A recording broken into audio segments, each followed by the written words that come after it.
สบายดีเด้อทุกคนมื้อนี้สิพาทุกคนมาเบิ่งเมนูยอดฮิตเนาะหรือว่าเป็นเมนูพื้นบ้านเนาะเป็นอาหารท้องถิ่นที่ว่าคนลาว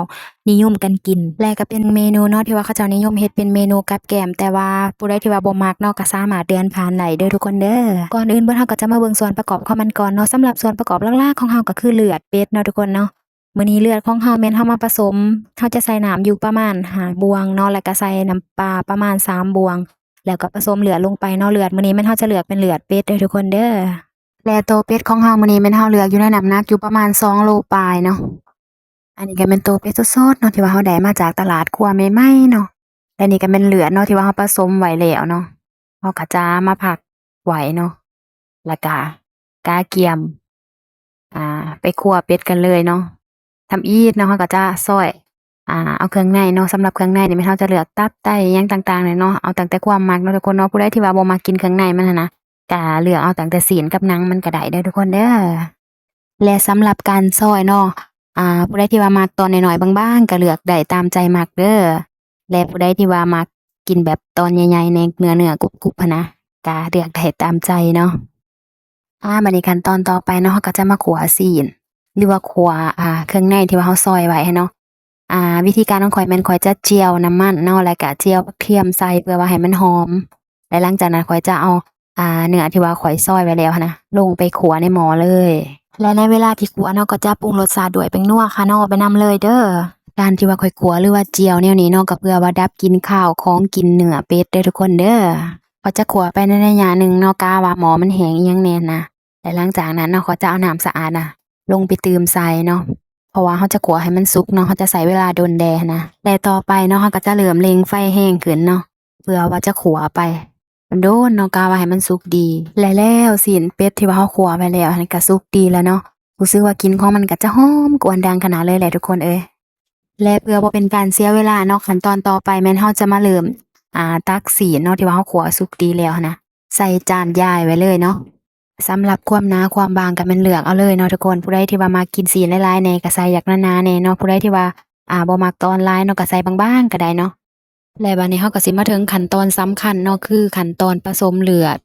และเราก็จะนำเอาน้ำสะอาดเนาะมาผสมใส่กับเลือดที่ว่าเราปรุงไว้แล้วหั้นนะอีกเทื่อหนึ่งเนาะและหลังจากนั้นเราก็จะมาถอกลงใส่ภาชนะที่ว่าเราใส่ซีนไว้แล้วเนาะหรือว่าเราเกียมซีนไว้แล้วหั้นนะแล้วก็ถอกลงไปเลยทุกคนเอ้ย สำหรับสูตรและก็วิธีการเฮ็ดเลือดแปลงเป็ดนี่เนาะก็บ่ได้มีสิวตายตัวหยังเนาะทุกคนผู้ใดที่ว่ามักสูตรแบบใดหรือว่ามีสูตรแบบใดเนาะก็อย่าลืมคอมเมนต์มาบอกวิธีสูตรอ่าเพื่อว่าแชร์สูตรของแต่ละครัวเรือนให้กันเบิ่งแหน่เด้อทุกคนเด้อว่ามันจะคือกันอยู่บ่เนาะแต่ละท้องถิ่นหั้นนะจะแตกต่างกันแนวใดอย่าลืมแชร์ลงมาให้เบิ่งแหน่เด้อทุกคนเด้อ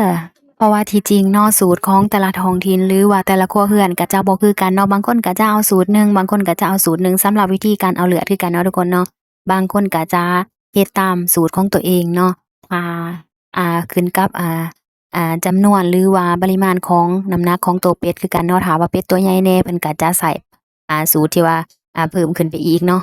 และแล้วเนาะเมนูเลือดแปลงเป็ดของเราก็ถือว่าสำเร็จเนาะบัดนี้เราก็จะมาโรยผักหอมใส่เนาะผักหอมนี่แม่น ผักหอมที่ว่าเราเกียมไว้เนาะก็จะมีผักชีหอมแดงแล้วก็หอมป่นแดงเนาะเราก็จะโรยลงไปเนาะ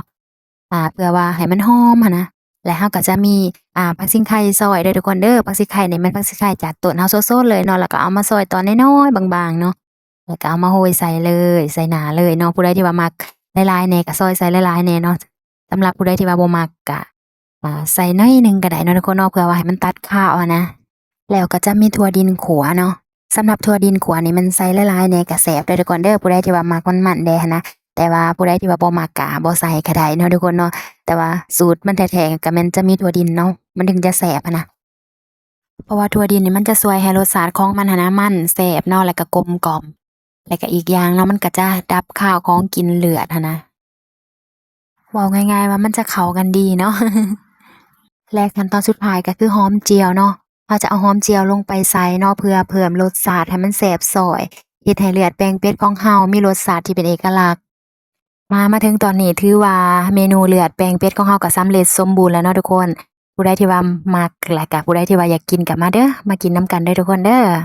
และผู้ใดที่ว่าเขามาเห็นคลิปวิดีโอนี้อยากลองนำเอาสูตรของเราไปเฮ็ดก็สามารถนำไปเฮ็ดได้เด้อทุกคนเด้อเพราะว่าสูตรนี้บอกได้เลยว่าแซ่บแท้แน่นอน